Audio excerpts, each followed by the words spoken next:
Star live में आपका स्वागत है। मैं दीप सिंगर। आइए चलते हैं खास खबर की ओर। मेरा नाम ब्रिजेश बाबू बादल है। मैं एसपी ऑफिस आया हूं आज दूसरी बार आवेदन देने के लिए। एक कंपनी नौगांव में छतरपुर में संचालित है। उसका नाम पहले था Shri Swami Vivekananda multi state cooperative society limited. अब 2-3 साल पहले उसका नाम बदल के हो गया है LJCC लस्टी नेस जनहित क्रेडिट कोऑपरेटिव सोसाइटी लिमिटेड। उस कंपनी में हमारे पड़ोसी जो हैं संजय तिवारी जी, उन्होंने हमसे 2017 में कुछ इन्वेस्टमेंट करवाया था। क्रमशः इन्वेस्टमेंट कराते गए। उसी समय इन्होंने हमारी वाइफ को एजेंट बना दिया था। इस कंपनी में ये लोग ये करते हैं कि जिससे पैसा जमा कराएं उसी को एजेंट बना देते हैं। अब हमारी मैच्योरिटी का समय आया। 17,21,000 रुपये की मैच्योरिटी हमारी सितंबर और अक्टूबर 2024 में थी। तो मैच्योरिटी के समय वो लोग कह रहे हैं कि ऊपर से पैसा नहीं आ रहा है। ओरिजिनल डॉक्यूमेंट उन लोगों ने हमसे ले लिए हैं। तो कितने का इसमें घोटाला हुआ है? कितने लोग इन्वॉल्व हैं इसमें? इसमें जो इन्वेस्टर हैं वो तो सैकड़ों हज़ारों की संख्या में हैं। और जो 2-4 लोग हैं, जैसे नौगांव में संजय तिवारी जी, अमरीश अग्रवाल जी और भी कुछ लोग हैं। इन सब के ऊपर बैठने वाले छतरपुर में हेमंत समेले जी, और इन सब के ऊपर उत्तर प्रदेश के उरई में रहते हैं अरविंद त्रिपाठी जी।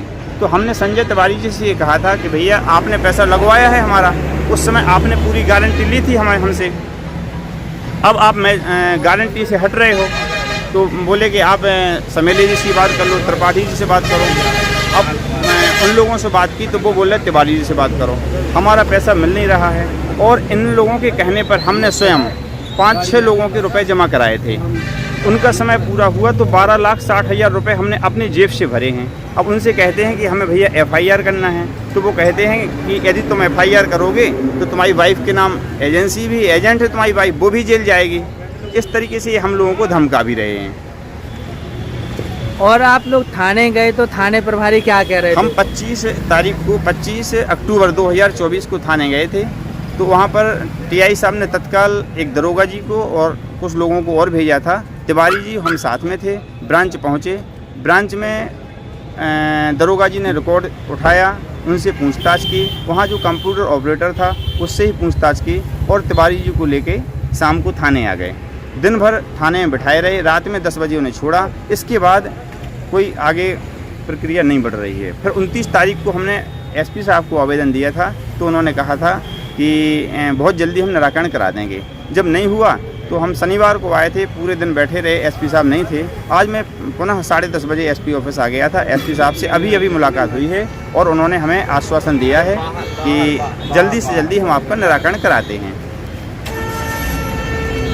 छतरपुर में ब्रांचें चल रही हैं, काफ़ी संख्या में लोग इसमें इन्वॉल्व हैं और इन्वेस्टर भी बहुत सारे हैं। इन्वेस्टर जो हैं वो केवल इस हिसाब से FIR करने के लिए तैयार नहीं हो रहे कि इन लोगों के द्वारा धमकियां दी जाती हैं, यदि आप FIR करोगे तो आपको ही जेल जाना पड़ेगा, क्योंकि आप स्वयं एजेंट हैं। तो ये इनकी पॉलिसी है कि अधिकांश लोगों को इन्होंने एजेंट बना रखा है। तो अब ये पैसे देने में आनाकानी कर रहे हैं? बिल्कुल मना ही कर रहे हैं। एक बार तो उन्होंने कहा है कंपनी बंद हो गई है, इसके बाद भी ब्रांचें चालू हैं। हमने TI साहब को बताया था, तो इन्होंने कहा कि 2 महीने बाद पैसा मिल जाएगा। हमने कहा भैया 2 महीने नहीं, 4 महीने बाद दे देना, लेकिन कुछ वो तो हो। बोले गारंटी कुछ भी नहीं है इसकी। तो क्या लगता है आपको, ये फर्जी कंपनी है क्या? 420 की आपके साथ में क्या? बिल्कुल 420 ही हमारे साथ हुई है। और बड़ी 420 तो ये हुई ना कि इन्होंने हमारी वाइफ को एजेंट बनाया।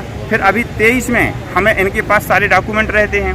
2023 में हमें भी एजेंट बना दिया इनने। और अब उस एजेंट के बेस पे हम लोगों को धमकी देते हैं, यदि FIR करोगे तो तुम ही जेल जाओगे। क्या चाहते हैं आप? हम अपना पैसा चाहते हैं। हमारा यदि मूलधन की बात करें तो 18.5 लाख रुपए है। मैच्योरिटी की बात करें तो 33 लाख रुपए मैच्योरिटी है। हम बहुत परेशान हैं। 12,60,000 रुपये हमने जो 5-6 लोगों के इनके कहने पर जमा कराए थे, उनके हमें देना पड़े। उनकी ही पावती हमारे पास है। सबके पैसे हमने चुकाए हैं। 12,60,000 रुपये कर्ज लेकर के हमने चुकाया है।